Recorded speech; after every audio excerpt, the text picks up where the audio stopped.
Hi guys, I'm Ray from Bake with Ray. Welcome to the Ramadan series. I'll be uploading recipes for Ramadan for the next 30 days, but don't forget to hit subscribe and the bell icon so you can get a notification for every time that I post a recipe. Assalamu alaikum. Hope Ramadan is going well. Today I'm going to teach you how to make my version of tiramisu that does not have any eggs or any cocoa powder. That's right.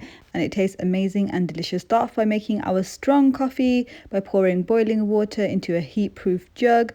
Add your instant coffee or espresso powder into it and mix it really well to make sure all the coffee granules are dissolved, and put it aside to cool. Then you want to grate your chocolate. I use dark chocolate, which is about 50% chocolate, so nothing too bitter, and the sweetness of this will counteract with the bitterness of our coffee.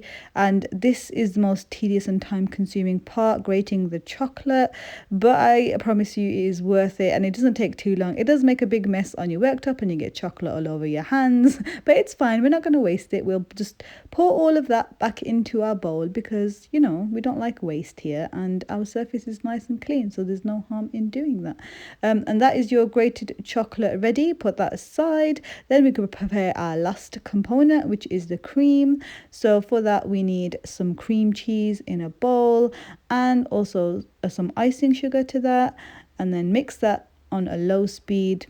Get icing sugar all over your worktop in the process, like me, until the sugar is dissolved. Just for a few seconds, add in your cream, and then whip that until it's nice and thick and has begun to hold its shape, and that is ready. It's very simple recipe. And then you're ready to assemble your tiramisu. So you've got your cream mixture, your grated chocolate. Pour half of your coffee into a bowl. This will make it easier for us to dip our sponge fingers in. Now I'm putting mine in individual serving cups, but you could put yours in a tray. The sponge finger is too big to fit in the bottom of the cup, so we're just going to break it into half. So break your sponge finger in half and then dip it really well in the coffee. You want to make sure it soaks up a decent amount of coffee, and put it into the bottom of your serving cup or dish or whatever you want to put it in.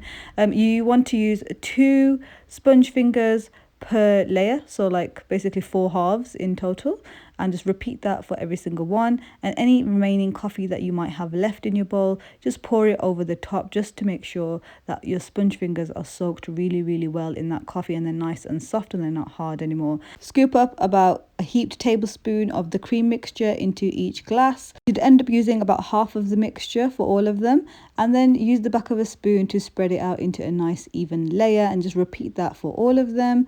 Then get a tablespoon of your grated dark chocolate and pour it over the cream mixture. You want to rotate your cup to make it easier to get a nice even layer over the cream. And then just repeat that for every single glass again. You should end up using about half of your grated chocolate for this, because we're going to do a second layer. So pour the rest of your coffee into your bowl again, and basically just repeat the whole process again, soaking the sponge fingers in the coffee and layering them on top of the chocolate. Same amounts, 2 fingers per cup, and then pour on the rest of the coffee.